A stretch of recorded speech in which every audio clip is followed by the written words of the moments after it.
Greetings and salutes, everyone. Welcome back to another episode of Talkin' Tactical. Except for tonight, we have a special one, and I brought this up last week. We have here what I am now calling in this series the Council of Airsoft Dudes. So, what this is I gathered a few minds in the airsoft community together, and we're all coming together to chit chat about some topics and give our opinions on stuff going on in the airsoft world. So I have here Cutter Airsoft, Shadow Ghost, Chef Panda Kage, and I have Prime Tech Customs. uh, these guys are from all around. If you've seen them in the Airsoft GI space or any other lives going down, you've probably heard of these fools. If not, I have posted links to all of their YouTube channels in the description. Go give them a subscribe and show them some love, guys. Like on some of their videos, and yeah. So tonight, gentlemen, I hope you are prepared. So everybody in the chat, if you have any questions, comments, concerns, please put a Q in front of it. But tonight we're going to get into some debate topics. Some of these might be some hot takes. So guys, I'm going to start off fresh. I've mentioned this before in a few conversations with a few of you guys in Discord, and this one I actually pulled from the list that Chef Panda Kage gave. Fashion soft versus practical. Is airsoft essentially just a glorified fashion show?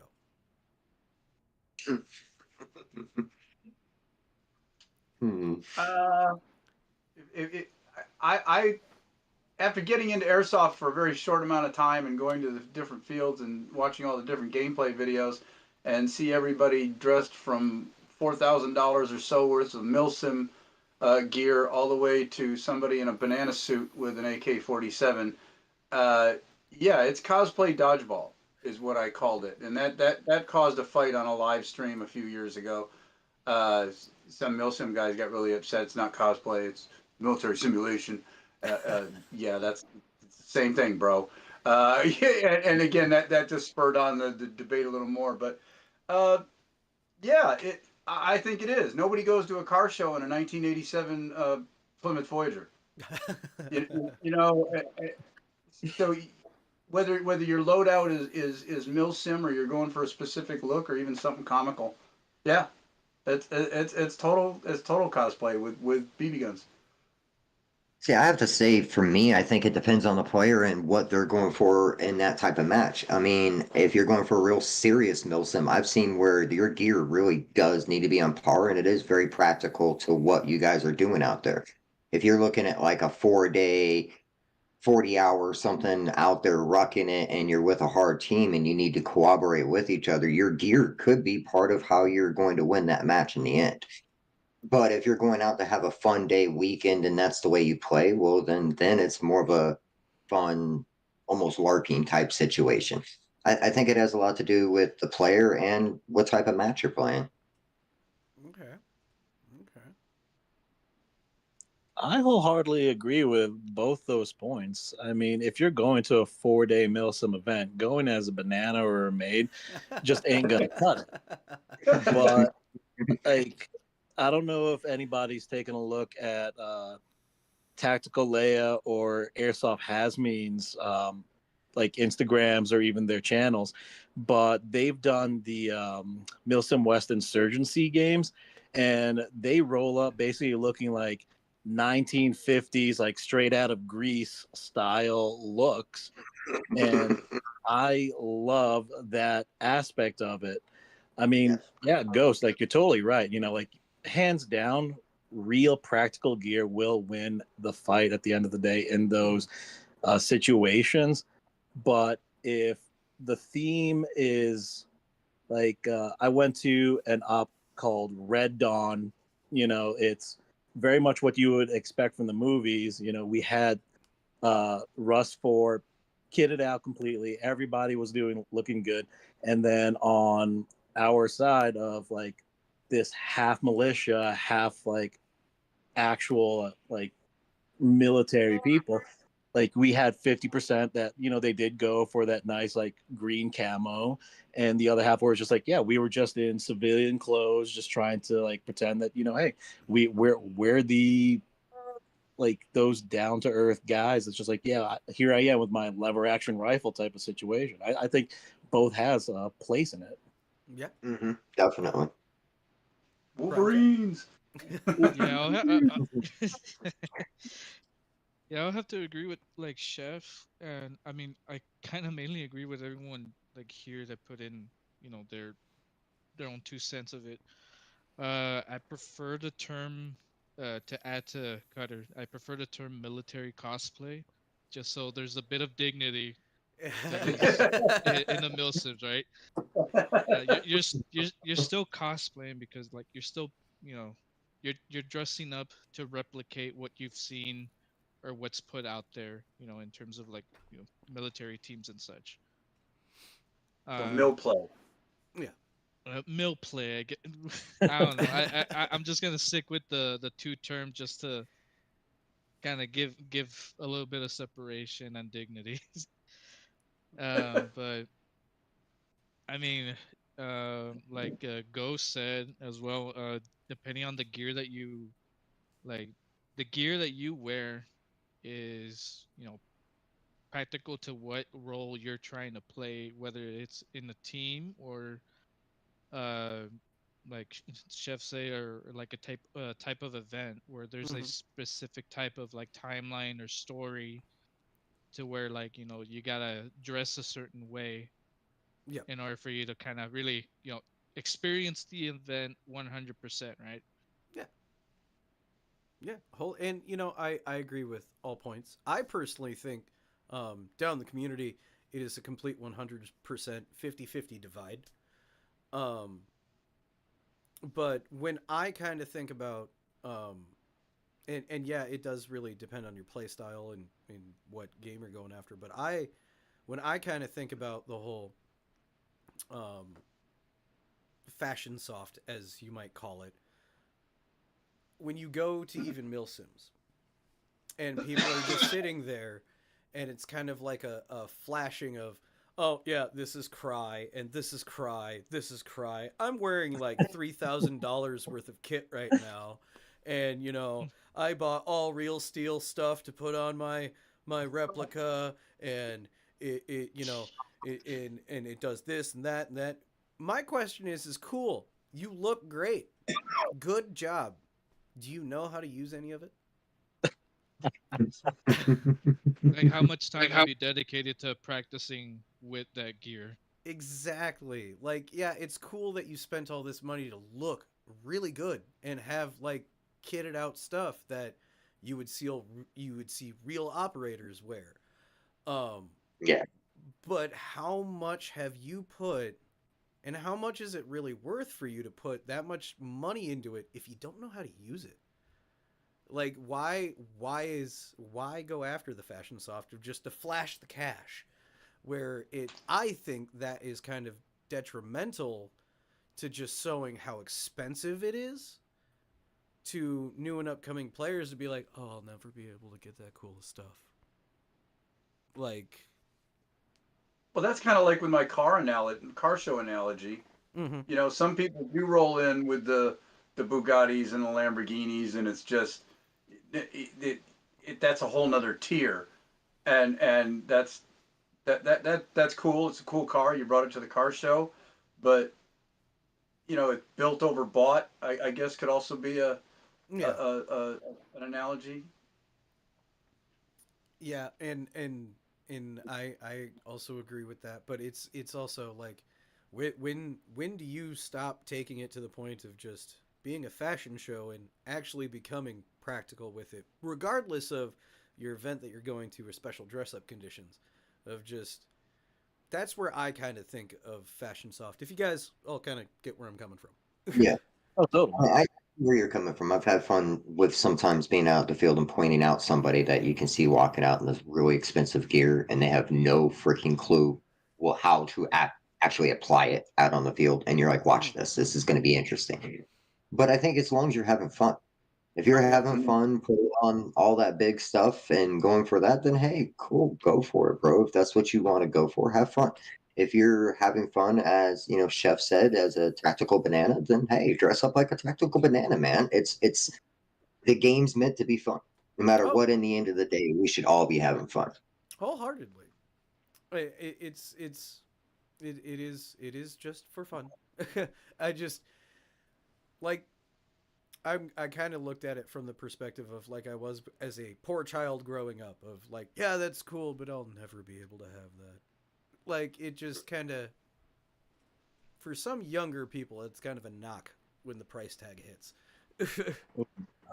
I guess they kind of add another little analogy, and I think uh, Panda might understand this to those that are anime fans or whatever. Mm-hmm. It's like when you're playing a gotcha game, right?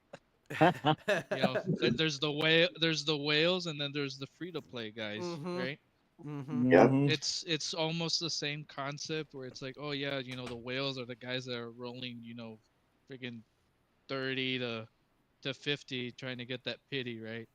Yeah. And Hmm. you know, they end up getting that S rank character, but it's like, oh well, crap. Well, yeah, you got the character, but you still gotta get, you know, all the gear and stuff to like Yep. actually get some practical use out of that character. Yeah. Yeah. It's the whole pay to win thing is a complete conversation unto itself. Oh. Yeah. Oh, Oh. totally. I think we could. That could be a Look, whole just like hour long discussion on the whole oh, thought that people think that if they buy a really nice, expensive replica, um, that they're automatically going to get better. I think I've had discussions on the channel before about that. Well, I think that also plays into the skill soft aspect of it all, Mm, like to kind of differentiate a little bit more in the way that you're saying it squarely about fashion soft, like yeah. fashion soft versus skill soft, because like for myself, like I have bought more than my fair share of like ASGI customs, Yeah. and Oh, those are quite a pretty penny. Yeah. But like I bought that. I'm trying to remember the Gray Falcon MCX. You know, the one with like I think it's a 6-inch rail, Mm-hmm. and it looks fantastic, amazing, beautiful. I built a kit out for it and everything, but you know, I didn't research the AO that I was going to use it at, and there I am at in an actual ghost town. Field's huge. This little 6-inch, it's not going to work. So there I am. Yeah, you know, right there, yeah, it's got you know the looks, it's pretty, but I needed the length for to actually do something with it, Yep. and that's where I was in terms of skill and like physical capability does also play a role in it. You know, I'm not able to like sprint charge into battle like I used to back in the day Hmm. to be able to use this 6-inch MCX effectively. Like was it still fun? Oh yeah. But that's where it it does play into the aspect of is this worth it, I guess, for each individual player to spend, I think it was like $800 on Mm. this very nice, very tricked out, all internal upgrades done and everything. Is that $800 worth it just to be able to look sexy? Yeah. That. Yeah, I mean, I agree with that a little bit. I mean, don't get me wrong. There's actually a way for you to get really effective range, even between like what is it? Like a two. Well, I'm kind of getting more technical here, right? Very More good. internal, technical here. So like, there's actually a way for you to get like, you know, effective range within like a 200 millimeter to like maybe a 250 millimeter like inner barrel, right? Uh, the same. You can take the same concept with like I mean, I'll just point out the AAP. You can actually get really good range with the stock barrel. Just simply changing the hop up unit. Yep. Like let's change it up, make it a more top-down center type, and you can actually get a pretty good distance out of that little one was a 140 millimeter barrel. I Hmm. I think believe so. that's the 147 Yeah. around there, or probably less. It- Correct me if I'm wrong. I'm probably wrong. But yeah. yeah. Yeah. True. Like Now, just saying, I know like the kind of just to add a little more, I know like mm, for like a dual sector gear build, I know you can actually get a pretty good efficiency with a 250 millimeter barrel. And we're talking that you're not using the full like cylinder, right, of your AEG. I'm talking about AEGs here, like a yeah. DSG dual sector gear and all that. Yeah. So Yeah. Yeah. Okay. Yeah. Um, which I think we covered that actually really well. um, uh, but I want to move on to the next topic that I actually pulled. I don't know if the rest of you have seen it yet, but we were waiting for a long time. But over on US Airsoft, Scott Hollenbeck finally released the video of the uncovering the truth of the YouTube stuff. Ooh. It is an hour and 10 minutes long. I have watched the whole thing. I haven't Oh, yet. I will, Scott. oh man, is it eye opening? I I've actually, only seen 6 minutes so far. um, I actually do, and he asked people to do reaction videos, and I do want to do a reaction video to it. So, but with that being said, there is a section in there that I kind of wanted to bring up since most of you guys haven't really seen it yet. But do you feel that when Real Steel channels claim that their stuff is airsoft replicas just so they can skirt the algorithm, do you think that negatively affects airsoft? Definitely. Yep. Yeah.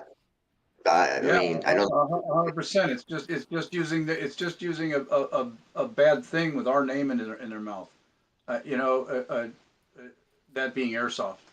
Yeah, no, equating that to airsoft makes us look bad too. I'm not I going to cannot I tell necessarily. you. I cannot tell you how many times that I've kind of just randomly like, open up like YouTube on my phone, see a short with the hashtag airsoft, and it's a Real Steel like video. Mm-hmm. I Yeah, can honestly that's say not cool. myself that a lot of my suggested stuff as it comes to airsoft has been converting to Real Steel, and I don't watch Real Steel content like at all, intentionally not to. Well, it also messes up the algorithm with YouTube because now they're inserting and they're looking for that. And now they're seeing that, and it's giving people that have nothing to do with real steel, we have nothing to do with something of that nature, are now getting put into the same category because of them skirting the rules. It And put that's just like, it puts us under a microscope that we don't need to be under. It's not our yeah, fault, and we're not doing anything wrong. I'm in Florida. These are classified as toys, you know, and just it only takes one idiot every once in a while to take one out in public, or somebody like a real gun tuber to compare them to airsoft at all. That it just puts a spotlight on us in a negative light that we don't deserve. Mm-hmm. Mm-hmm. And to confirm everybody's already suspicious theories that if you haven't seen the video, spoiler alert, yeah, it is 100% true. Mhm. Um, Yeah. because as Ghost said, confirmed by the people that Scott Hollenbeck spoke to, it does mess with the algorithm because the algorithm is generated by AI, so therefore it cannot regulate between real steel and replicas. They both look the same to it. It's just a shape. Yeah. I've had more than one. I know Scott has. I know Squirrely. We've all had. If we have any one of these in our video and we say or do the wrong thing with it, and the whole video gets bounced, and when you ask why, they say it's a firearms violation, and I'm like, the name of the channel is Cutter Airsoft. The title of the video says Airsoft Gun.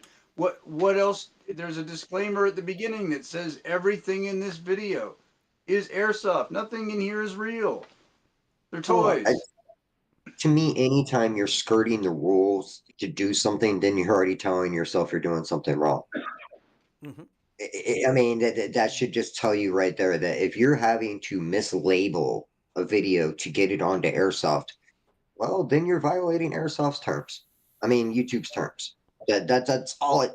I mean, it's plain and clear right there what you're doing, and I don't understand why YouTube isn't crashing down more on it when it's being labeled. I mean, to me, those sites should be very reprimanded for doing it. If we're having to follow certain guidelines, then those same certain guidelines should be across the board for everybody. That's just the way it should be. Hmm. I mean, we even have to be careful in the language we use on this live. There's certain names of things and certain brand names of pew pews that if you even say the brand name, this video will stop in a heartbeat. Hmm. Um, And I don't think that's right. You're just, but again, it's YouTube. The whole freedom of speech thing doesn't have to do with YouTube. They're a private company, and you put your stuff on their stuff basic on their channel basically for free. So you can't really complain. 100. I mean, you can complain for Yeah, whatever reason, you know. but I mean, at the end of the day, this is all done under AI, artificial intelligence, like using an algorithm. yep, So it's and like, it's just summing up everything for it to effectively operate. yeah, So, I mean, yeah, and it's there are real people that actually review stuff, and what's funny is the name dropping that happens in that video from people who have actually reviewed airsoft videos, and I'm like, wow, I wonder why they got flagged. I wonder how long Scott's video about that will be up I hope it before. stays up forever because it is super informative. I learned a lot of things. I was already on the path of doing a lot of the more right things. And in that video, I can say as long as airsofting as a community as a whole, if everybody watches it and takes to heart the advice that is given in there to turn around the algorithm to actually push airsoft a little bit more and prevent the shadow banning from happening, if the community as a whole actually takes all that advice to heart and does it, things are going to change in a big way. But the problem is, which I think, I don't think as a community, as a whole, everybody can get behind it. It's wishful thinking because you're going to have all the people still wanting to do like mag dump videos and rage bait stuff and all that. Um, I don't think that's going to stop. And a lot of ignorance is bliss. yep, and a lot of what is hurting airsoft as a whole, which is discussed in this video a lot, is mag dumps and fight videos and rage compilations and all that stuff. It's actually legitimately hurting airsoft as a whole on YouTube because that's one of the That shouldn't things. be part. That shouldn't be part of airsoft to be glorified. Somebody who can't handle the fact that they don't understand the game they're playing to the point where they get in fights with other people Mhm. and get kicked out of fields or indoor places and then they go post it. Even if the person's not involved and they take a video of it and then post it. It's like uh, I can't tell people what to do, but don't. You're not helping. You're not helping us on YouTube. No. It's making it look petty and violent and childish and that's not what 99% of us are. Mhm. So stop, please. Yeah. Yeah. And You know, help the algorithm.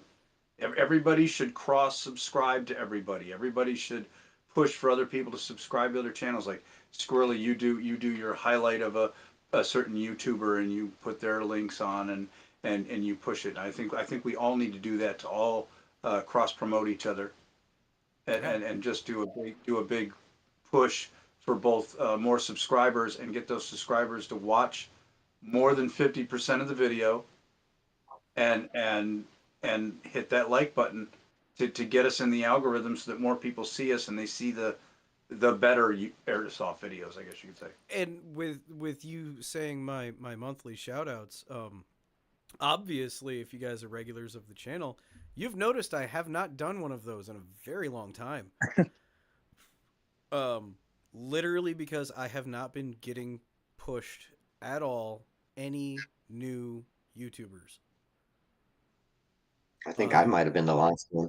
in the airsoft community. And lately I've found quite a few more. I've been reviewing videos.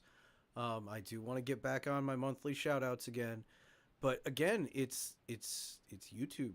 It's all the bad videos, all the negative connotations that has prevented me, even with as many airsoft videos as I watch, from finding new YouTubers in the airsoft community. And I got a small chunk, like probably like maybe 7, maybe.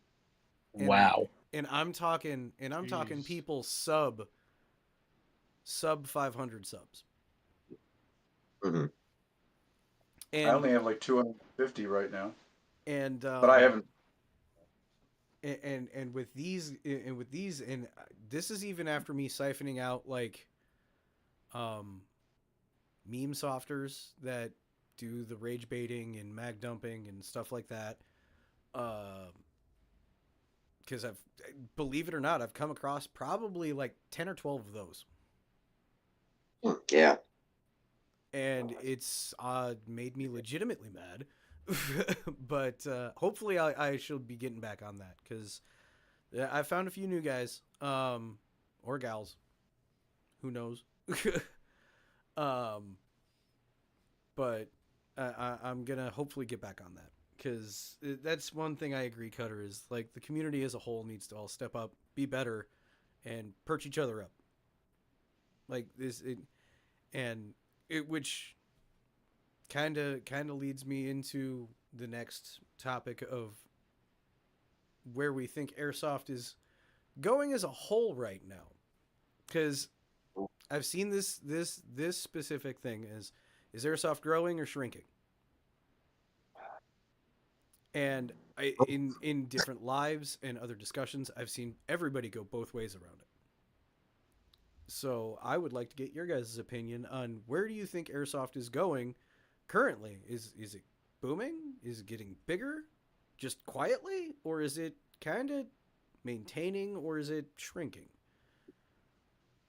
I personally think it's growing. We've had more fields open in Florida, and both indoor and outdoor, and some are more geared towards milsim. Like we had a field here, Black Tiger Airsoft, and that is now DV8 Airsoft, and they do primarily milsim. They're hardcore milsim, whereas Black Tiger has another new field that is that milsim to banana costume, and they have theme days and they have different types of games. But both those fields didn't lose the amount of people. They still have the same amount of people. And the last time I went to Black Tiger, it was packed. I've seen more and more people go. So I've seen it grow. Maybe not a lot, like a steep incline, but it's definitely growing in Florida as a hobby for people to get into. Okay. I think for me, I'd have to say it's I've seen it grown, but it seems to be slowing down, especially when you get away from major metropolitan areas and you're starting to get out in rural areas. Interesting enough, doing things on YouTube and social media a lot more recently. I get to talk to a lot of people across the country. And I talk to a lot of people who are like, yeah, dude, I got to travel like 3, 4 hours to get to my local field to play. I'm starting to hear a lot more of that.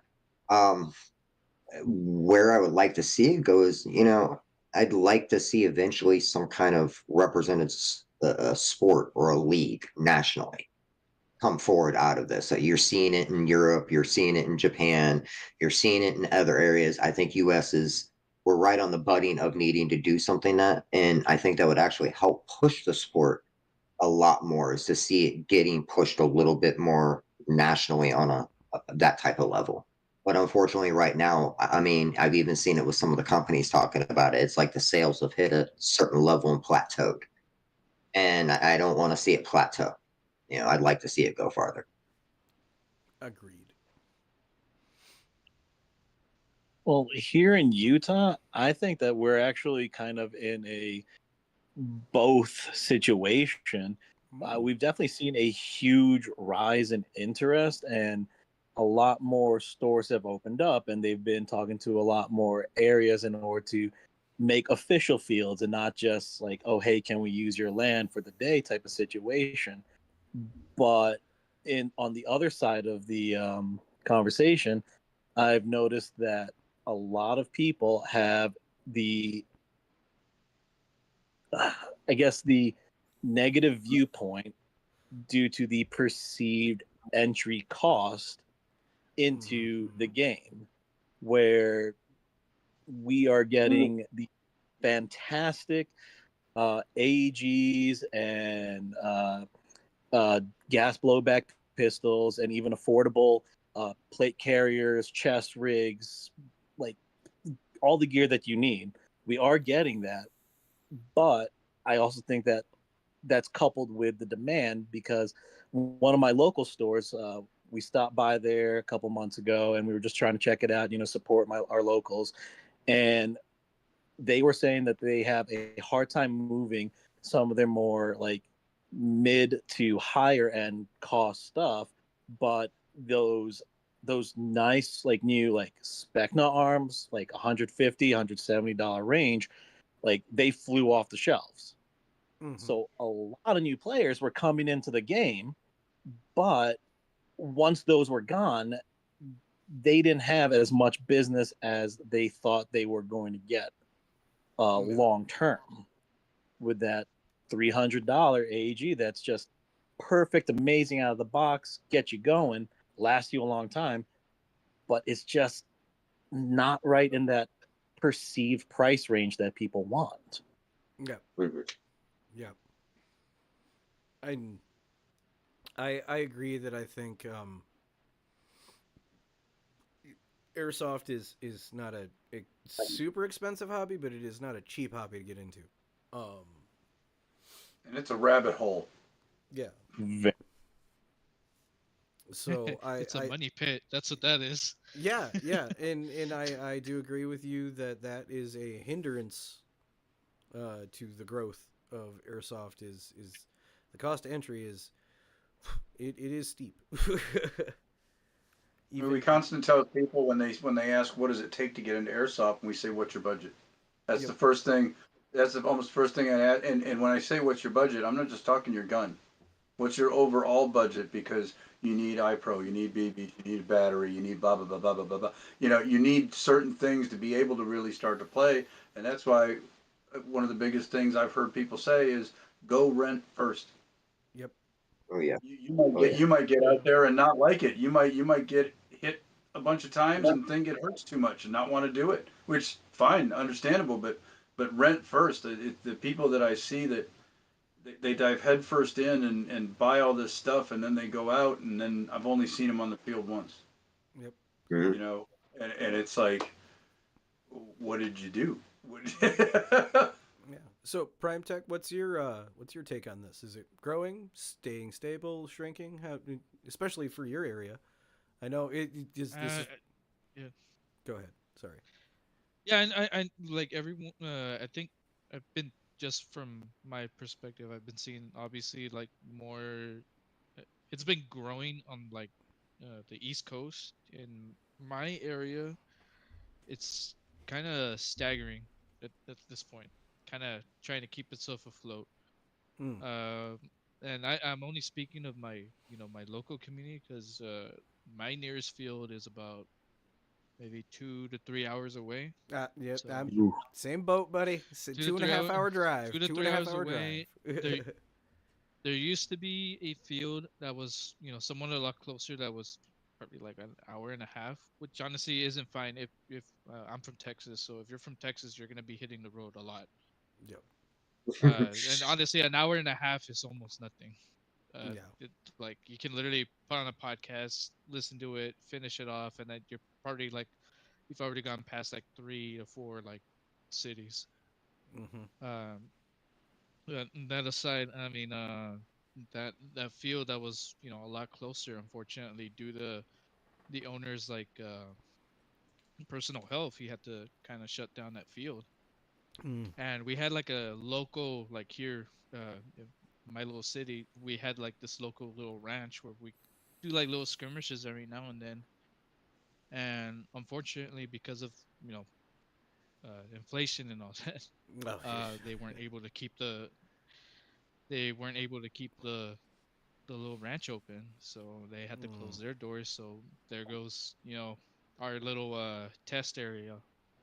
Yeah. And yeah, but the local community, at least and those that I know within kind of like close to my area, I mean, it's yeah, it's trying to keep itself afloat. There is interest, and every now and then you do get the new player. I know personally, I got my coworker to get really interested in it.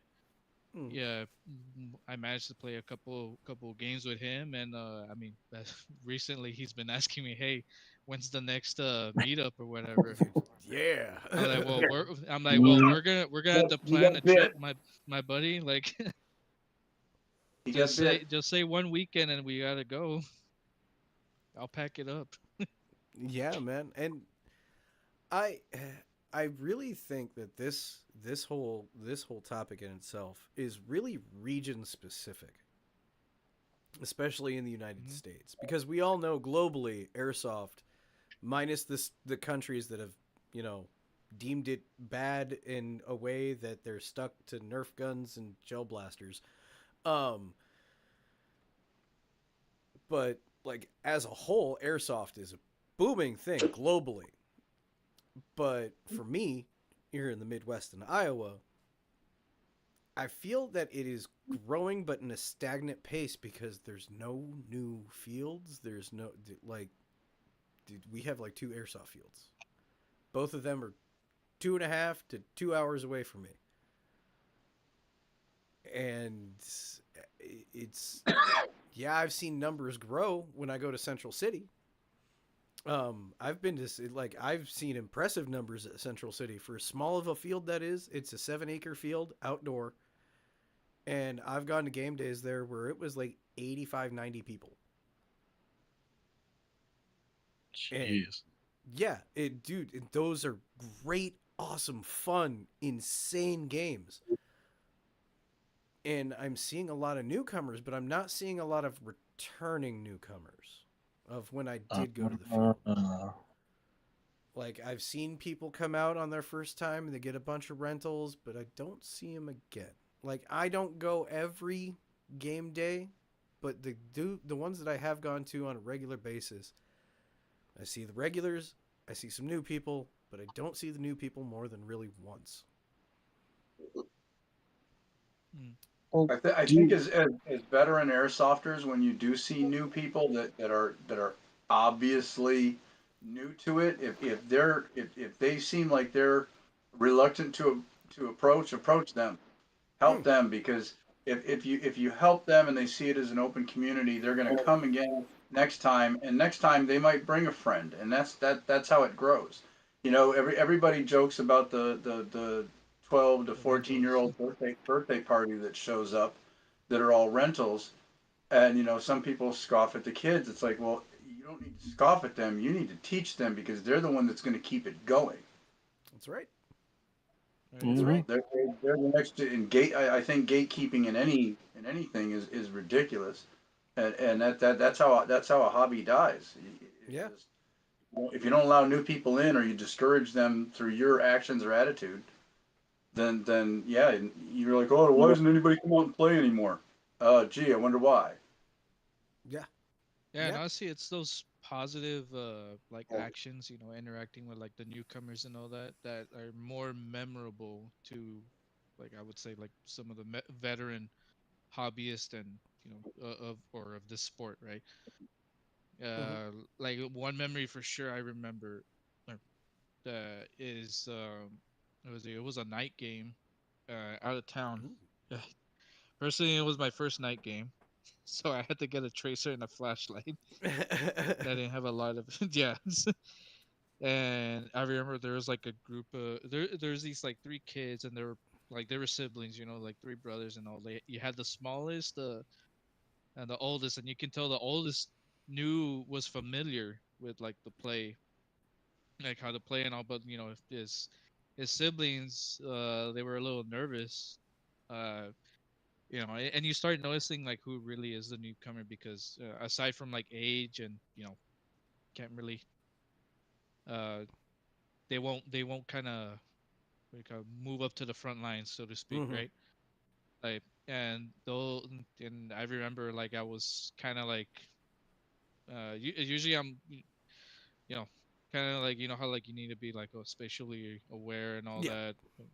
that, be mindful of your environment and all. And I'm kind of, though I don't have a military background, I've kind of used that to like a T, and like everything, and to everything in the workspace and such, that with like teamwork and all that.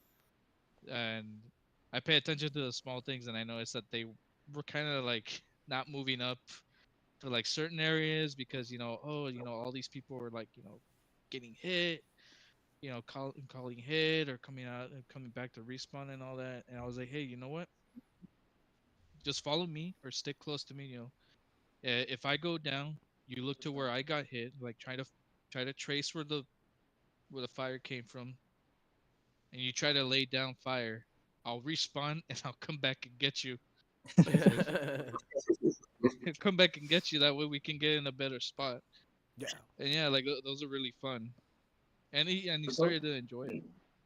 Yeah. Yeah, those are the players you need to take under your wing and lead them onto the field and show them how it's done, so that they have a more enjoyable time, so they do come back.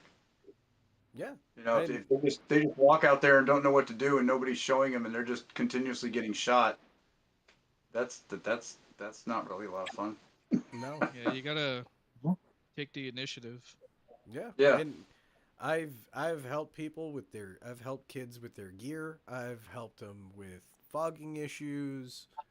Even just randomly plucking a person and be like, "You, come on." But Like, do we think that there's more like active gatekeeping in these kind of situations where these people are like intentionally kind of acting like that pompous guy that's just almost like yeah, you can't run with us? Or do we think that the airsoft community has maybe one too many of those people that give that bad experience, and they're just not aware that they're doing that? I don't I think I there's think a, I don't think there's a lot of them, but it only takes one. Yeah. and Yeah, I think I think I think it's I a think it's mixed more so bag. on the ignorance. Yeah. It's more on the ignorance, because kind of going back with like my little comment of like ignorance is bliss. I mean, sometimes you don't even realize that you're being ignorant until it's either called out to you, or it's like you come to the realization by actually paying attention to your surroundings. Mm. And I think a lot. I think there's quite a few people that are just there to kind of like play, and they just there's a switch that comes on and they just play, kind of like when you get online to multiplayer like COD or Battlefield Oh. and all that. You kind of just turn off reality all around you, and you're just playing, playing, playing match after match. Mhm. And I think that happens in airsoft as well. And and So I when think it, someone, yeah, okay. No, I was going to say, when someone does that, like when you say they zone in on their game, their distance, or their not talking isn't necessarily being rude on purpose. It's just they're in the zone and not communicating. mhm. and I think unfortunately some of the instances like mag dumping and things like that, they get more attention because they're those hot keywords or those things that people that show up more when you're doing algorithms and searching and things like that. Unfortunately, it seems to be part of it. So a lot of those type of videos show up. As Cutter was saying earlier, I think 90% of people in Airsoft are welcoming. I think they're a great group. People are going to come out and be like, yeah, come join, come run with us.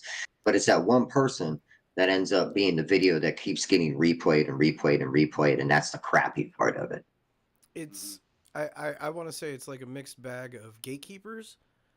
Because I there is the fair share of people out there that have the no better way of saying it, stick up the ass, that thinks that they're above everybody else. Um, and it's the best way I would put it is the loudest minority with the mag dumpers and the negative connotations and stuff like that, where like you said, it's 90% is really welcoming and awesome and is helpful, but it's that 10% that is just screaming louder than everybody else. Yeah. And it's really upsetting, I guess you would put it, to see that it just continues. And I don't know why, because if you guys, even though you're being douches when you're playing, you do realize if you keep pushing people out of it, it's gonna die, and we don't want that. um, but yeah, I definitely would have to say, Chef, that it's a mixed bag of things. Oh, wholeheartedly. I But just wish that 10%, it's always that loud vocal minority that's willing to just push and test all the limits mhm. that unfortunately give the 90% of us that bad name. I mean, like Ghost was saying, it goes right back to that algorithm. Like that's all anybody sees, that's all anybody knows. So of course, it's just like especially when you have those hardcore people that are just like what are you doing? You got to follow me. Let's go. Let's do this. Like, why are you hiding back there? Get in there. Get in there. Yeah. And It's not the military. It's a game. Chill out. I yeah, mean, there have been. I'm not gonna say that I am a perfect airsoft player. I have had moments of snapping. It happens to everybody. I'm human. But I've even had moments where I almost turned on military brain to the point of yelling at somebody, but it was over them not moving. They were behind a door.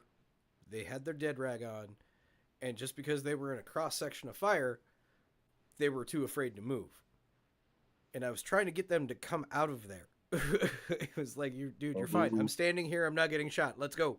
You just gotta scream, "Dead man!" Come on. um, Well, yelling directions and yelling at someone are yeah, two different things. yeah. But it is I have seen the super intense people that are that you know you can tell these ones are the people that don't actually have military service in their belt or background of when they're barking orders like that in the middle of an I airsoft game.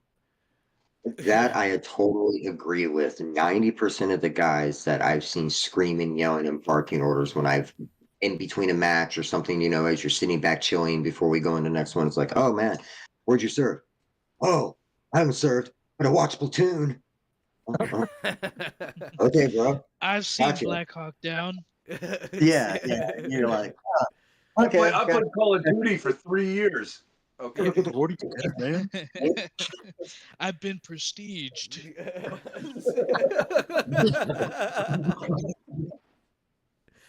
Well, Yeah. I was just gonna say that I think that that's one of the things that I think I love about this group and this community, that we've all kind of like we all kind of run in like the very similar circles of the people we know and play with and want to play with, but it goes between coaching versus berating, Mm-hmm. Mhm. where Yeah. we Oh, yeah. are talking louder because Well, we know things are going to be loud. You might not be able to hear. Sometimes we're wearing the dye mask. Maybe you're wearing the dye mask, so you might not be able to hear that well. So Right. it's more coaching on the Mhm. situation than some other players who might just be flat out berating for their own ego. Yeah. Yeah, not everyone that or a wears video. not everyone that wears a mask is gonna have a voice as loud as Bane from Dark Knight Rises.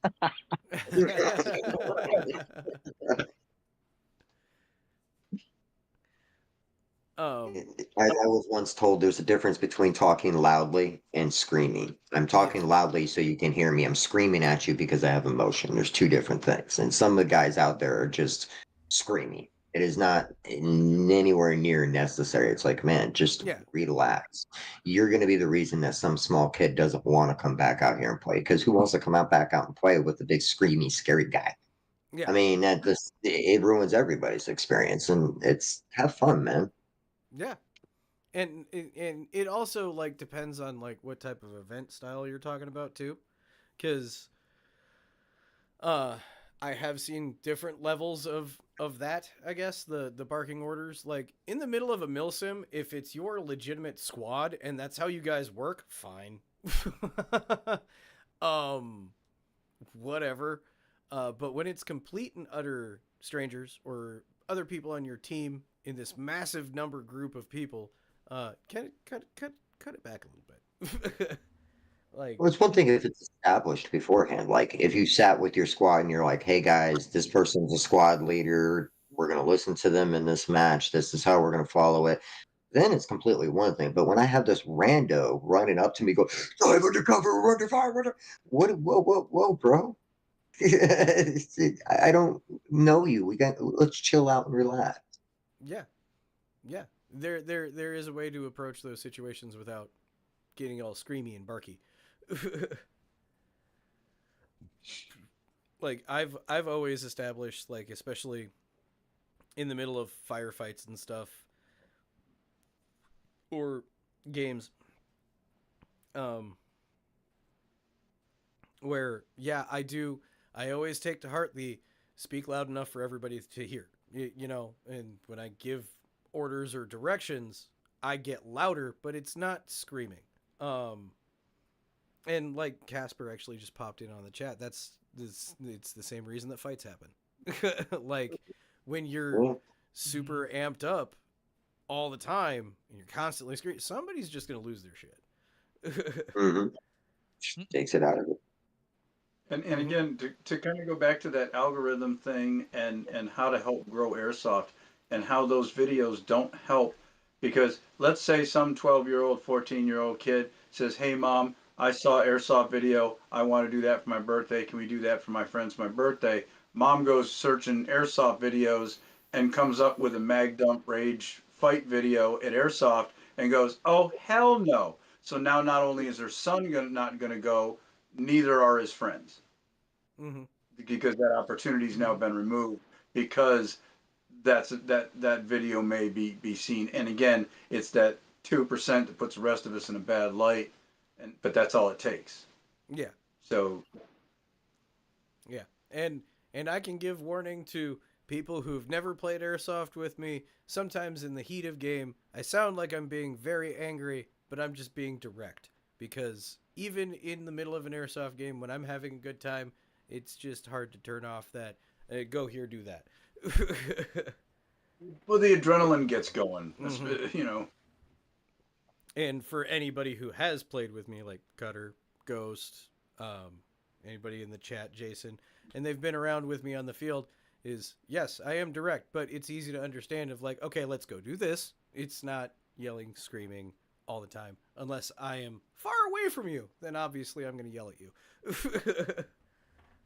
No, but it's not yell at; it's yell to. Yeah, That's the exactly. difference. Yell in your You can general yell to me, direction. you can yell to me all day. You yell at me, then it's going to be an issue. Yeah,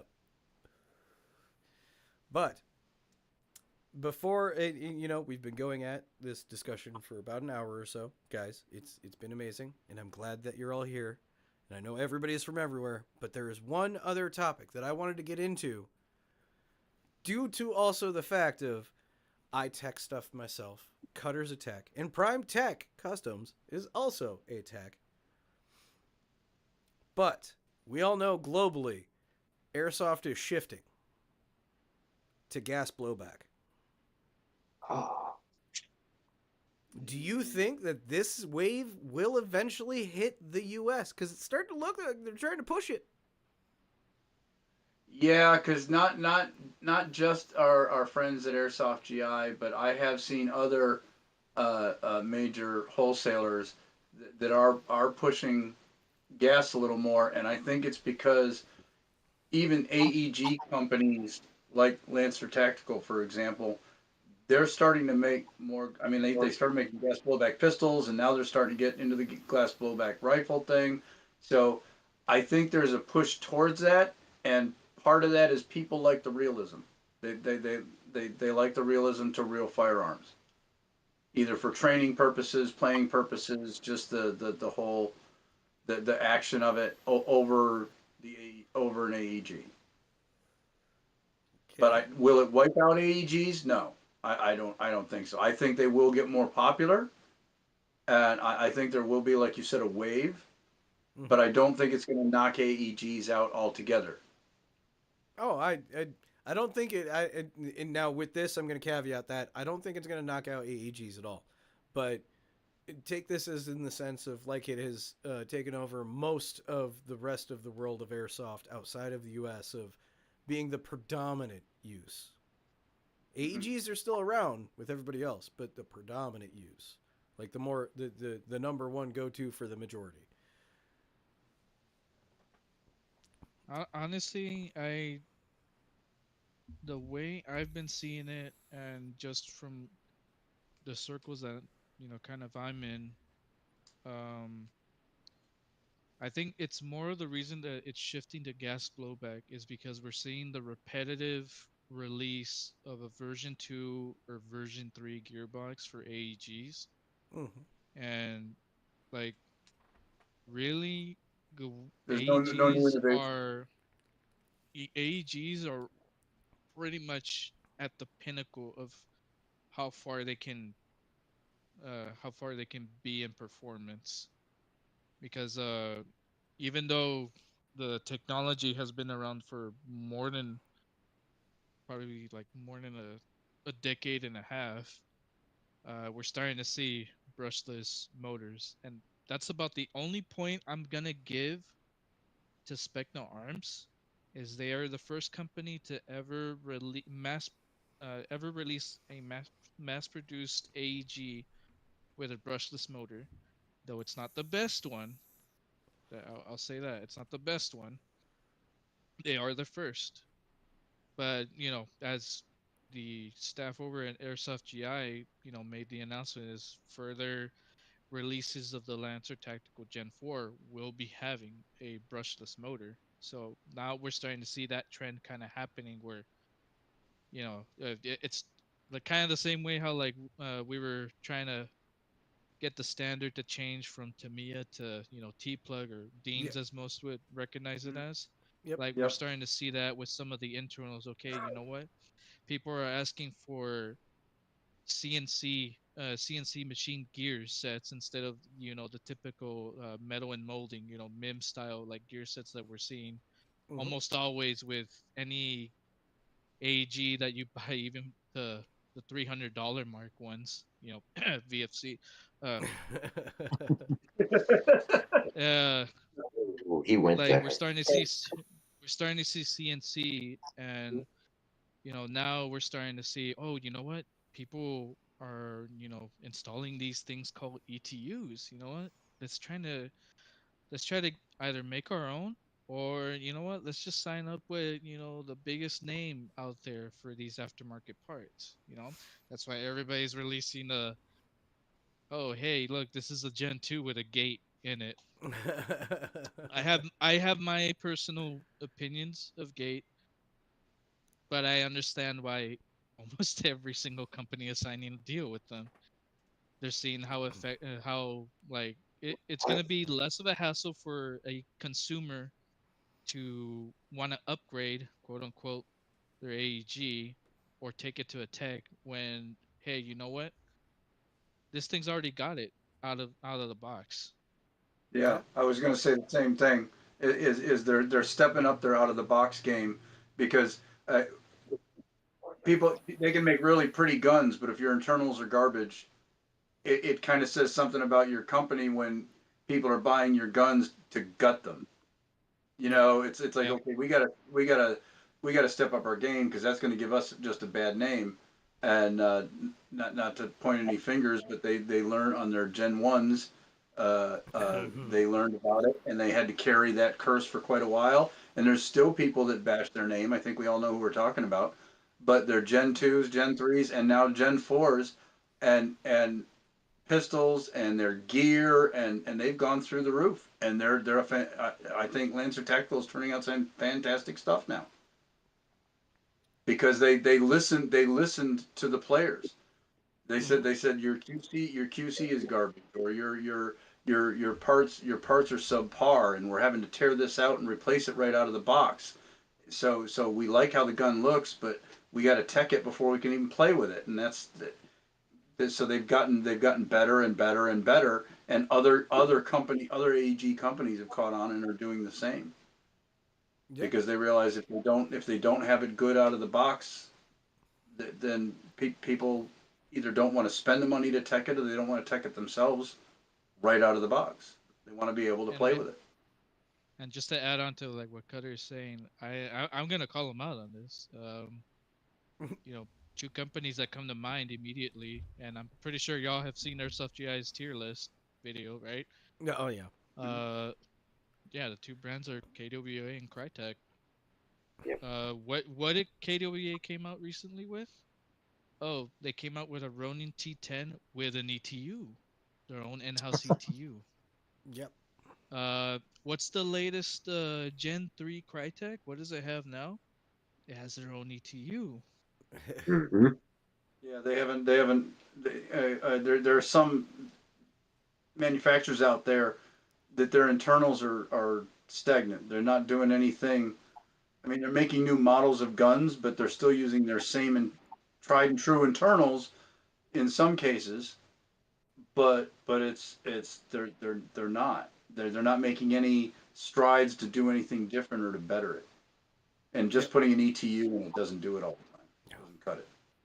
No, it doesn't. I will say I think although I'll have to agree with some people that do own Crytek. If you're not gonna do anything to it, it's gonna last you a while. But if you're planning to change any of that parts, if something happens and that thing breaks down, for one, you can't really use aftermarket gears because the spur gear you're gonna have to greatly modify that one, or you're gonna have to buy the Laylax set, which isn't cheap compared to just Mhm. your standard SHS. Yeah. That I that that, dude, that terrible I pulled P-roll. the gearbox out of my P90 after I got it, and I just looked at it and went, nope, slide that back in. I don't know, man. P90 to me is the easiest gearbox to work on. I think that might be the only replica I have that I'm not gonna do anything with. That I'm not gonna tech. I'm just gonna leave it be. It's honestly fine as it is. It's the only thing that worries me is the gears stripping. That's about it. Well, yeah. I mean, Uh, and I mean, tri- tri- the trigger trolley is gonna eventually fail, hmm, but I mean, Parent already got you covered yeah, because they're like, you know what? Let's get rid of that whole trolley. Let's get rid of that trigger bar. We're gonna give you an optical sensor for that trigger. yeah. I mean, if anything breaks, I'll probably fix it, or Yeah. an upgrade when that happens. But it's just one of those things where I'm like, I'm comfortable with the version 2. I still haven't even torn it into a version 3 gearbox yet, so I'm just gonna leave that alone for now. Oh, and It, Casper, yes, wholeheartedly agree with the LCT comment. And I'll have to disagree with Oh wait, hold on. No, yeah. Okay, no, not disagree. Not Honestly, disagree. the Arcturus stock hop-up unit is actually pretty good. That's probably one of the only stock rotary hops aside from the G&G and Crytek that I would probably just keep in the gun. Yeah. The G and G ones, I think are the my personal opinion. The G and G rotary hop up. That's one thing that they haven't changed and done any innovation to because they don't have to.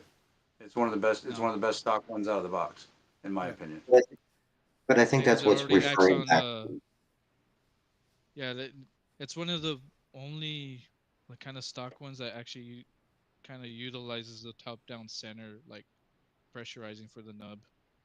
Mm. Crytek I think does that's it in a way, but it's still kind of doing like a teeter-totter kind of motion. The Arcturus one is it's like trying to mimic the G&G one in the top down like Little TTC like reverse kind of engineering. pressurizing. Mm-hmm. Not But I think completely, that's but it clicks like a Crytek at least for the first 5 settings. What were you saying, Ghost? But I think that takes us back to what you were asking about with, going from electric over to the gas blowback. I'm sorry. I might be the guy that upsets half of, airsoft players out there in America. But the fact is, we were always freaking slow, boys and girls, on jumping onto what the next thing needs to be. AEG is stagnant. I'm sorry, it's stagnant. The industry's hit where it's going to hit. Brushless motors are the point we're going to get pretty soon. That's going to be the standard going into every one of them. They're going to copy each other. It's going to be a big copy game off of it, right and left. Gas blowback. If you're wanting to step up your game, it's the only way to freaking go at this point. It's why Asia and Europe has done it. I have been sitting back trying to decide myself: do I want to make the jump? And if you're going to go to that higher level of your game, it's got to be gas blowback.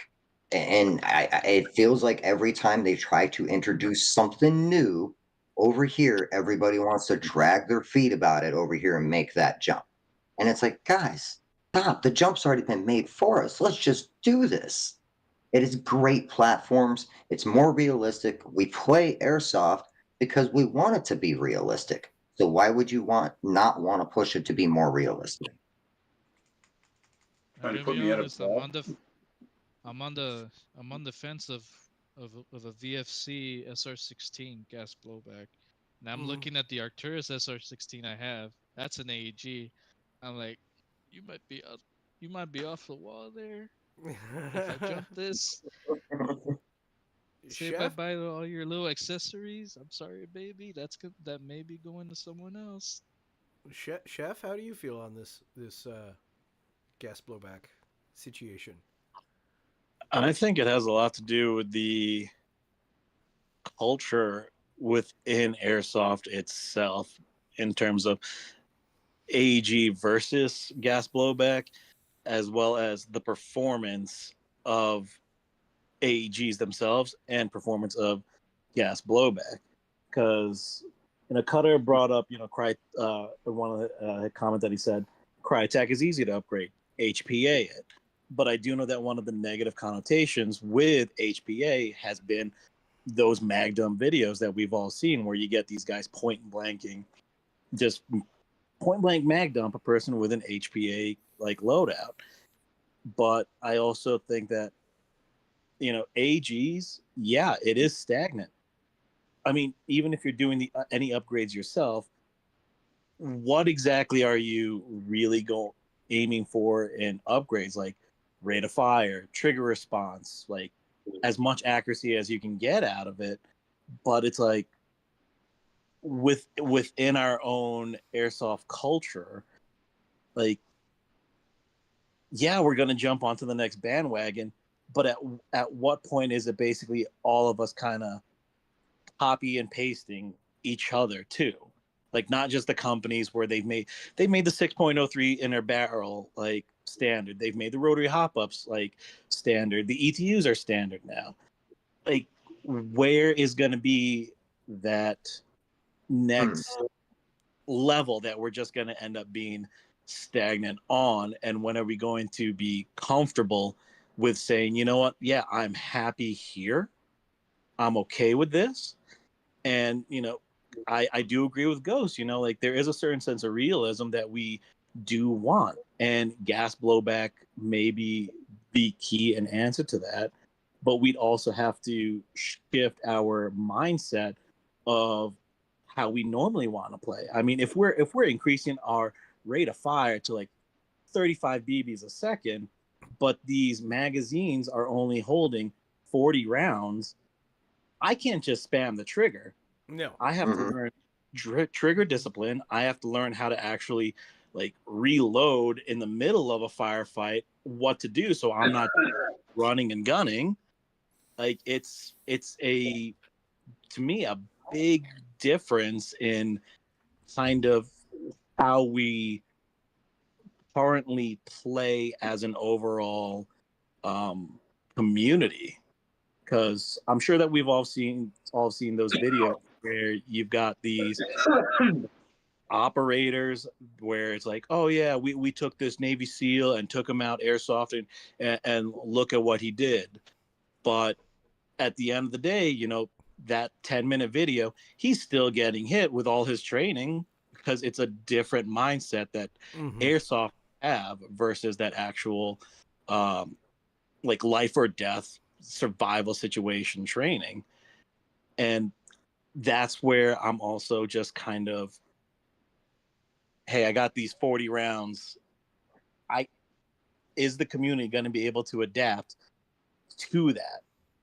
Like, I like pistols. I love running them. I use two of them, like 90% in games, but I'm not running an HPA tapped pistol. I'm still running. Oh, here's my Glock 19 with what? I think it comes with an 18, 19 round mag. I have to switch that out all the time. So that to me is part of that culture where I'm not having a 250 round EPM tapped into my pistol. It's fun to reload. To be honest, it's fun. Yeah, Oh, I in my perspective, I think it's going to. I kind of agree that it is the next step. I agree with Ghost. It is the next step, but I agree with Cutter. I think and how it's actually going to hit. It's going to wave. It's going to come through. We're going to get all these new gas blowbacks from companies that only make AEGs.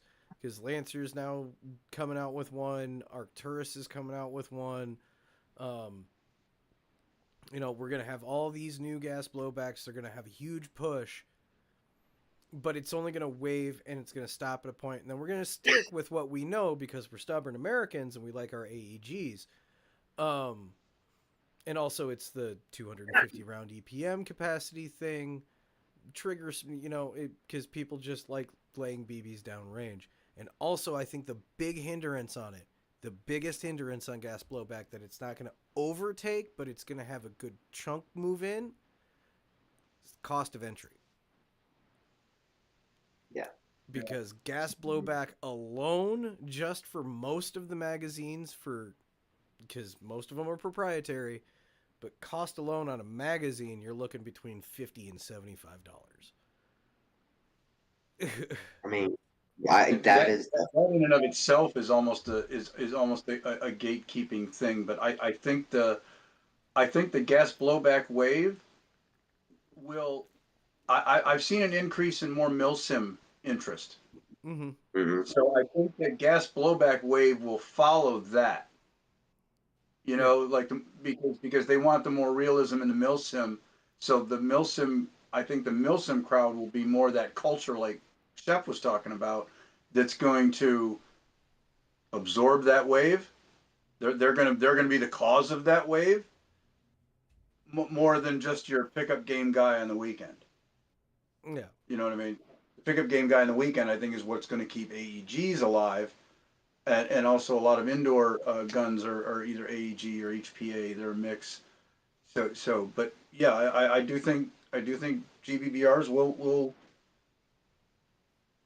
grow in popularity in the United States, and as will milsim players. Mm-hmm. but I'm it's personally excited to see where gas go back goes. We haven't seen that cap yet. Like, Chef was saying, eventually we will see a cap out, just like mhm. we kind of seen a stalemate in AEG, but we haven't yet. It's like, where's it going to go? And it could change a lot of how we play airsoft in the future. I think we're going to see a lot more different games going on. I think you're going to see a lot more veterans kind of coming over to airsoft and checking it out more. Because there's been a joke in the veteran community. Yeah, it's a totally different game when you have, little BBs in there and how many shots compared to a regular magazine, your controlled shots, counting shots. I think a lot more realism is going to start showing up with gas blowback. And I think it's exciting to see where the industry goes with it. and and I kind of agree with Cutter that I think it's gonna end up being the Milsim guys that are gonna absorb the wave, and like you're saying, Ghost of veterans coming in, uh, um, because of the realism aspect of it. Uh, but I think where gas blowback will end up stopping is like it'll be the Milsim guys will all be into gas blowback, and then we'll have like casual players and speed softers being AEG to a mix of like HPA and primarily, um, because it'll just and that's where we're gonna hit our stop and stalemate on it. It's just gonna we're gonna continue to have this little divide. Oh, uh, yeah. Amongst speed soft and milsim and casual, and but I do feel that we do need to take gas blowback into the U.S. a little bit more. But this is me, hearkening out to manufacturers and companies. Make it a little bit more cost effective, just a tiny bit more. That would definitely be nice. Like Well, that's. I think if there's a if there along that line of cost effective, if there is a bigger demand, either for just the hobbyist to have one to plink in his backyard, like I would have, Mhm. I don't think I would gameplay with one, but I would have one to own to have in my collection. But if there is that demand more and they have to make more, that will bring the cost down. So like Ghost was saying, if we welcome that and we all welcome it in, like, yeah, come on in, give us the stuff, but make sure you make it, like you said, cost effective by making more of it. And as a community, we need to support the companies that make that stuff, because I think it will also be good competition for AEGs, because it may drive innovation in both of them, in both Mhm. the gas blowbacks and in AEGs. Like, okay, they're doing this. What do we got to do to upstep our game? And they're doing it like make gas efficiency better, make the something lighter, make something faster, make however they do it. But it'll force innovation from both sides, like playing ping pong. Mhm. Mhm. And Mm, I that's mean here. that's how. Go ahead. Sorry. Here's the thing. Sorry, I cut you there. But No, you're good. here's the thing though with AEGs. Um, you have that bit of like simulation in the programming of certain ETUs, like the Jeftron Leviathan and Yep. now the Titan 2, where they have a little input, or rather a tiny output, plug that you can actually add a button to your bolt catch Mhm. to mimic, kind of the you know an actual bolt catch, Mm-hmm. a magazine sensor to detect whether or not, like, or even the mag counter, where you can put in like, okay, I only have 30 rounds in this mag.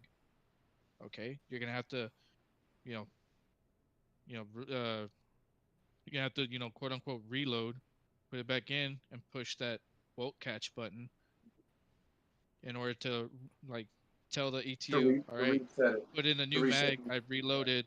There you go. Mhm. You have that. Not that information isn't really pushed out much, because not everyone immediately just goes and looks into, like, you know looks into, like, what, yeah, let's see what ETU, like, I can put in this thing, you know because that's not what retailers want you to do, right? You don't want to They don't want to really they don't really want to sell you much on the aftermarket, they want to just keep selling you the replicas. Yeah. And we've already gotten pretty far in innovations with like the AAGs from like from the people that I've spoken with and worked with. We've gotten pretty far. Like I said, we've reached the pinnacle, and honestly, the gas blowback is kind of what our the eyes are being set to, especially with what Cutter pointed out, like gas efficiency. Like that's the, I think, aside from the cost of the magazines, it's also that it's sometimes a mag only lasts you about like maybe one or two complete capacity like uh, rounds, like 30, 35, 30, 20, depending on like what platform, right? If you're Yeah. on a pistol, it's like 20 rounds. If it's rifle, it's like 30, right? Mm-hmm. Hmm. uh, and that needs to be improved, and we've kind of already seen that with Airsoft GI, pointing them out there again, with the KLI using like two CO2 canisters, so it lasts you a lot more, and especially in cold environments. Mm-hmm. And I think that's what, and they also have like steel internals and all that, and I think that's really where I would say the next step for innovation is going to go to for gas blowbacks is just um increasing the durability while maybe potentially trying to lower the entry fee, to like Yeah. newer, I wouldn't say newer players, but like people newer to the platform. Yeah. And if the companies are smart, when the guys that do buy the GVBRs, when they give feedback, they need to write all of that down. So when they do their Gen 2 or they, because airsofters are anything but quiet. If you sell them stuff that doesn't work, they're gonna let you know. And there'll be some out there that'll be techs enough to tell them, what the pitfall is in some particular model, so that hopefully the next model, like I said, it pushes that innovation. Mm-hmm. Mm-hmm. I, Mm-hmm. I, I will say from my experience, I did unofficial research and development for this one company that it's not local to the U.S., but they're pretty much non-existent in the U.S. now because they didn't bother hearing any feedback. They listened to it, but they didn't bother to actually put it into practice. And now that company is kind of dead here in the U.S., and they're kind of like Yeah, how'd that work out for there's you? Not listening to your client base. Yeah. mm, Actually, before we get too much further down this pipe, there were two comments in here that caught my attention. We did have a question from um, Mr. Joshua Landers, aka Grimlock. Um, he said, "What do y'all think is the most significant barrier to entry to both new fields and new players?" Money.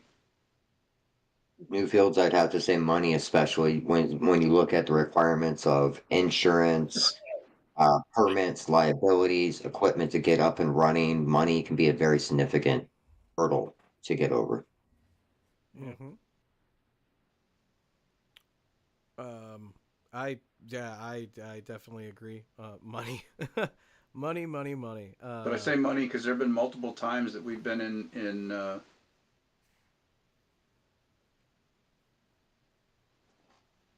lost. No, you're still here. We can still hear you. Okay. Nope. Yeah, Okay. you're good. Yeah, there's been times that we've been in either lives, uh, of somebody having a live video, and someone new will come in and say, how much do I need? And when we get down to it, and they're like, they're a lot of times they're younger, they don't have jobs.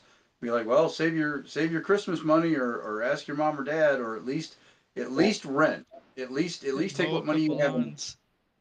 Yeah, but I think money is the biggest hurdle, because you don't need to go and get some $500 AEG to start.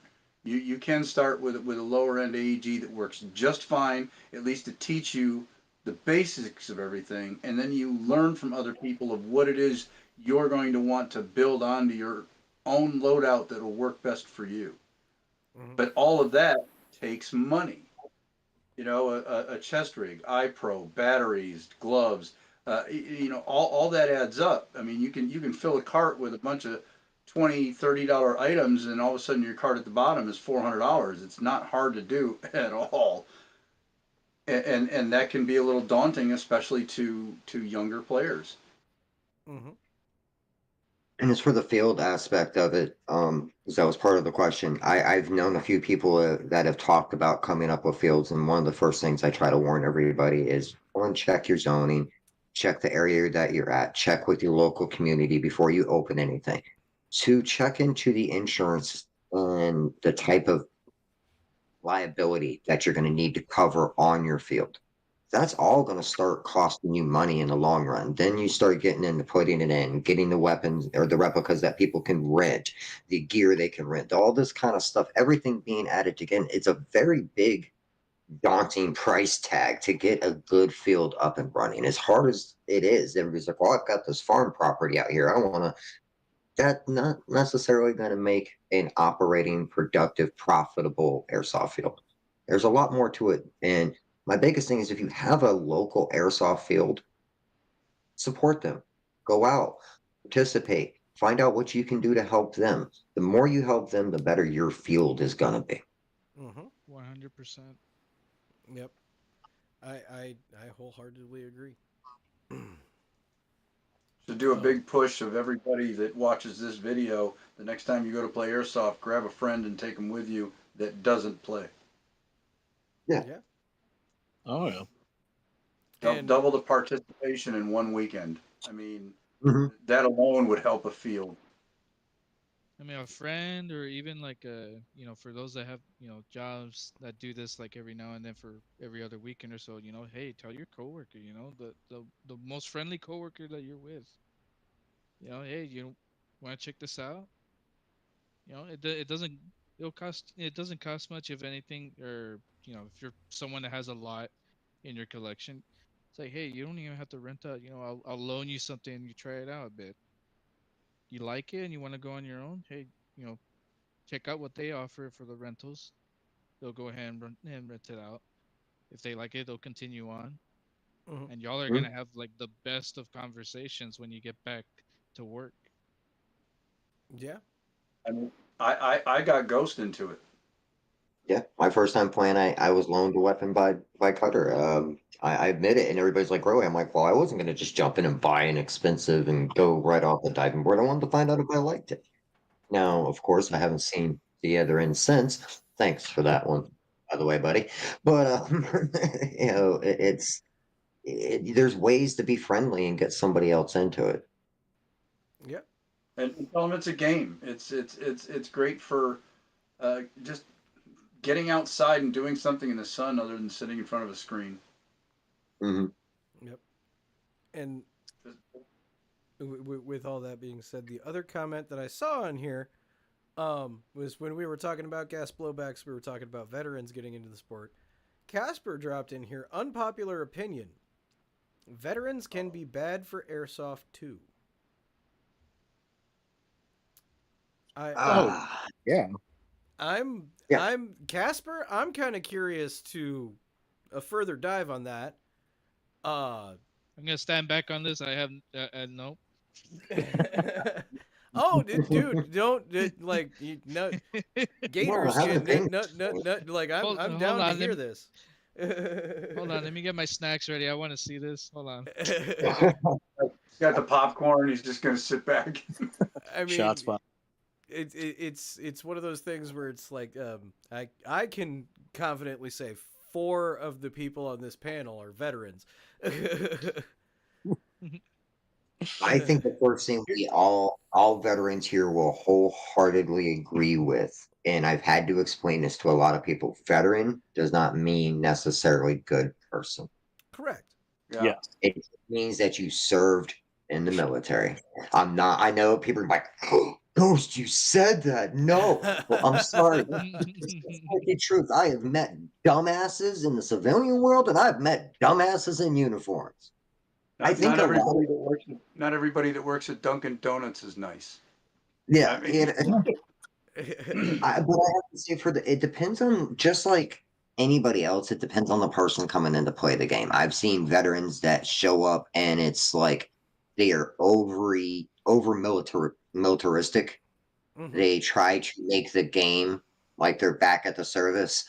I was very lucky. When Cutter was taking me out, he's like, "Okay, I know your background. I know what you've done. This isn't that.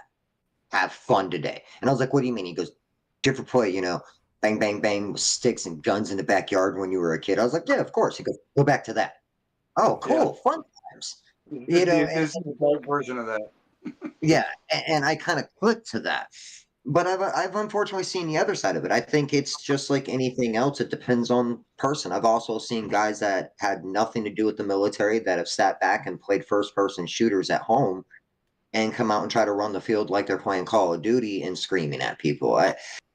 I can't say it's necessarily a veteran thing, but there are some veterans that it's like, dude, just chill out. We're not in the service. It doesn't necessarily got to be that hard. But I also can say that I can see where veterans that have got the right mindset can be a great benefit to the field. They can be a great benefit to the hobby because we can help out with, like we were talking about kids earlier. I think one of my most fun things that I like to do on the field is get with small kids and play with them and show them some things and how to move around. I think it's a lot to do with the individual. Mhm. No, I think what I'm gonna try and Casper can correct me in the comments if I'm wrong. But as an example, I did go to play at Black Tiger a few years ago, and I think one of the veterans he's talking about, I saw, he had claimed he had been in the Marines. Uh, he seemed awfully young, but he said he was in the Marines, and all he was doing was pointing out how optics were mounted wrong on guns, how people had the wrong things in their loadout, he was just kind of being a dick about it. Like, I know all this information, and you guys aren't doing it right. It's like, no, so. Yeah. And I think that's the type of veteran that is too nitpicky about it, and they're like, well, when I was in, we did it like this, and this isn't right, but it's a game. Everybody dresses to what they want and what's comfortable for them and what works for them. And there's a guy over there in a banana suit, dude. I mean, what?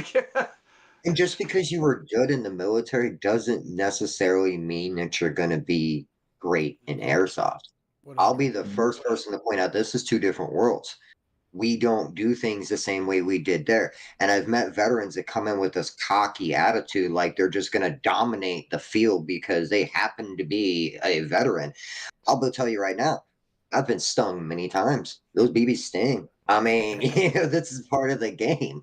And a lot of times it could be, I've been hit by an 11-year-old kid on the field. It is just because you're a veteran doesn't mean you're going to dominate anything. And I think sometimes veterans got to take that step back and go, wait a minute, this isn't me running an FTX in the military. This is not a field training exercise. This is me having fun on the weekends, and not everything that applied there applies here. Mhm. But Playing cosplay dodgeball. sometimes you run into guys though that, like you said, you even start to question sometimes, like, well, were you in the service? Because most of the guys that I know that were in the service are chill back and have fun at airsoft. And then occasionally you run into that one guy and you're like, I'm not trying to say anything, but did you make coffee? Was that your job? Because Expert badge and floor buffing. yeah. Floor bumping. Oh, and Casper, there is the obvious delay and everything. I do respect your opinion on this, and it's not that, and I did quote you verbatim with saying two, not attacking. And yeah, I did.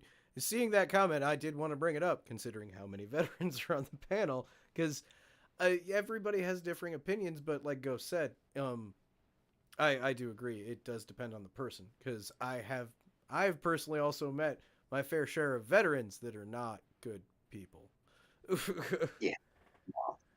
No, they're guys that I straight up would not want to leave, in the room with my wallet or my fish tank. I Yeah. mean, Well, I don't know if you guys remember, there was an Airsoft GI stream where Boss Man was actually telling the story of when he went to, I think it was Operation Lion Claw with Colonel McKnight from Black Hawk Down. Okay. And here's like you know his history, you've seen the movies and all that, and here's this guy that he's fully trained, ready to go, and he's just there to like lead people, play the part in the op, and like Boss Man hands him his AEG, and he's like wondering, he's trying to fire back, and he has no idea why it's not working, so he's doing everything that his training tells him to do, and literally it just came down to the fact that there was no battery. Yep. And, Awesome. and there's like, top of the line guy that everybody knows. Mhm. It's just he laughs about it too. Boss Man should have handed him a Exactly. gas blowback. Yep. Yeah, I think Boss Man punked him. Boss Man probably punked him like, yeah, here you go, have fun with this. Brother, you remember your first time taking me out? I mean, I ran the battery out. I didn't realize what was going on. I'm like, hey, I broke it. I didn't know what to do with it my first time out. It was nothing like anything I had my hands on except for the shape of it. But outside of that, it was like a totally new thing to get used to. And I laugh when I've seen veterans try to go in and think CQB is the same. I think they want to run the same type of way they did over there. And I'm like, guys, this is totally new. Relax. It's a whole new learning curve. And you can get good at it. You can learn how to slowly apply it to it. But I don't know. Some guys have problems letting go that they're not in the service anymore anyways. So when they get out on the field, it seems like they might carry some of that with them. But I don't think it's as common as, it's been out there. I think most of the guys I've met that literally were really combat related type guys are some of the most chilled, laid back guys on the field and will laugh about us making mistakes just as fast as anybody else will. Oh. Yep. 100%. 100%. No, hearing y'all, I mean, I'll just say y'all are very humble. Just hearing y'all like interact and it makes me remember on the kind of the little skirmish field I had here, because the owner, he had a brother that was he was in the Marines. He had served in in Afghanistan, and like we would play and literally we would play. He was an aggressive player. You can tell he was adding a bit of like what he experienced onto the field, but most of the time me and him would pretty much like get into a little like one-on-one kind of death match, kind of like picture the Neo versus Mr. Smith, and that was basically us around the field dodging BBs and shit and all that, and mind you, this is like one of my earliest times like playing, so like I had no confidence in like going against this guy, but I'm like, dude, how the hell am I holding my own? And then like we ended up like finishing that game, and he was like, dude, you're good. I was like, I'm not good. Like, I'm not good. Like, come on, no, I'm kind of shit, dude. Like, you see how many times I die in the matches before? It's like, nah. Take that shit out of your head. I was like, nah, you're good, like. Dude, and I can tell you, I never did anything. I will never say or tout that my military time was anything special or I did anything combat related. Same. But I can tell you, for me, when it comes from like compliments like that, like what you received, that I take those things to heart as well. Like when I go out and play with other veterans who have had that combat experience, like um, when I was in South Carolina with Ghost, and now I've always said on the channel I have actually carried a 249 saw in the army. I was a saw gunner for my platoon, and never saw any combat with it. Just training events.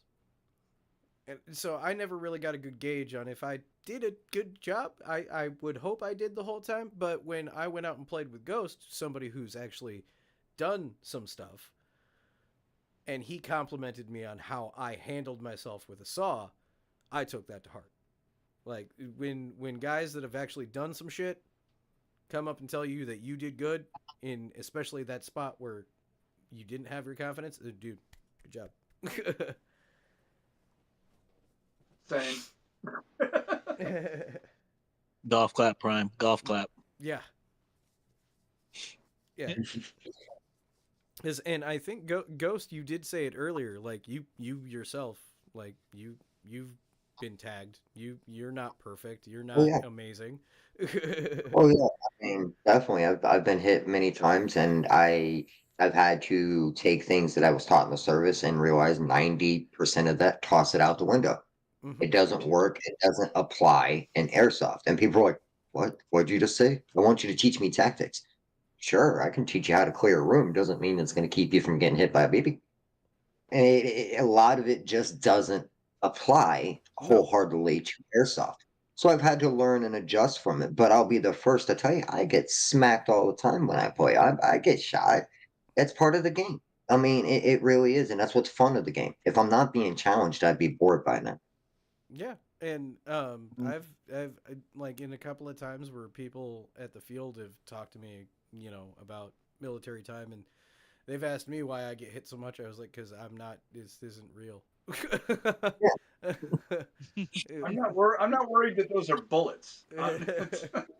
Like I Like don't there's care. not a sense of urgency that I shouldn't get hit. Yeah. Yeah, Yeah.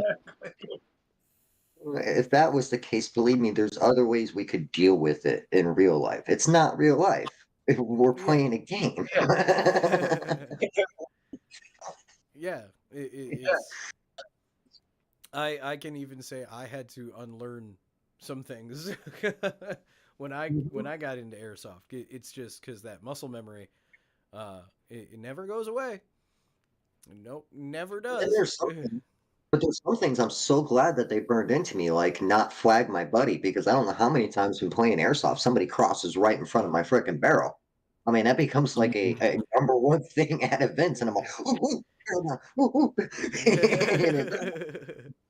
And they taught me that. I've shot a couple fellow teammates crossing in front of my path because I'm looking through an optic and I don't see them coming, and they Mhm. cross just in front. Shadowlands 2 years ago in South Carolina, shot a guy in the back of his neck. Oh, And he literally Ow! went down. He went down in front of me like as if I actually shot him in the head. I felt so bad, but he blamed himself. He saw me and still ran in front of me. So he blamed himself. He didn't, and that's just it. It was an accident. He took it, got up, kept playing. That's what you do. You sign the waiver to say you know you're going to get shot at. If Yep. you complain about it, that's on Well, you. I don't know what to tell you. I mean, it's almost like speeding it up when you're playing airsoft compared to playing, like, not playing, but training at what we would call a kill house or hot house in the military. Hot house, slow, smooth as fast. Airsoft, it's like a mix of when you're milsimming, it's fast and speed, but at a speed that I can still control how my balance and my shots are. It's a Mhm. totally different type of play. Yeah. And it really confuses a lot of veterans. They're like, dude, what are you doing? You're moving so quick. Well, there's no point in me waiting in cover for us to stack up. I'm going to move. If I'm waiting for you to stack up behind me in a line, I've already been shot 3 times by BBs. What's the point of that? Yeah.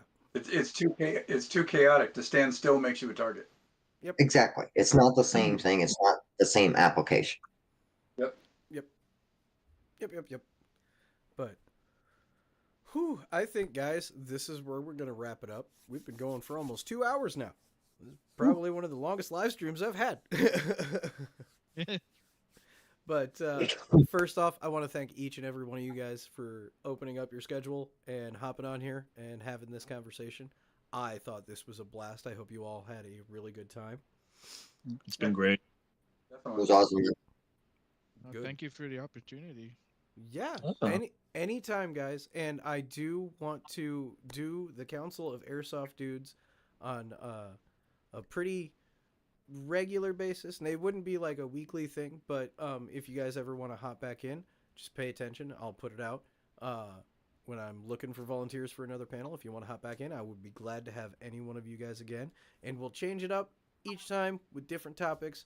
We might even just do hot takes on the next one, and really dive in to differentiating opinions, or I might just have to do HPA versus AEG. Who knows? Because I know that's a heated discussion with some people. Oh. Ah. But everybody, thank you all for tuning in. I hope you guys enjoyed the first ever Council of Airsoft Dudes debate panel. Like I said, I hope to do this more often, and it will be random volunteers every time. So whoever wants to hop in when I put out a post for it, please DM me on Instagram or Discord. I've been plugging links in the chat the whole time. Also, I got 2 team members here from Squirrel Team 6, and they can collaborate that we are doing our Task Force Shrubbery meetup April 12th and 13th in Sheboygan, Wisconsin at OP Blacklist, an event put on by Mirror Tactical at the Sheboygan Insane Asylum. We hope to see you guys there. Last numbers I saw, there was 35 left for COR, 75 left for UAE. That would be green and tan team. Get your tickets now. Come on out, say hi, get pictures with the guys, and play some Airsoft with us. And if you're a part of the Discord, you get a free patch for the Task Force Shrubbery meetup. So we hope to see you guys there. And gentlemen, you know what I'm about to say. And like I say to everybody, until next time, guys, never ever forget your battle cry. Nee.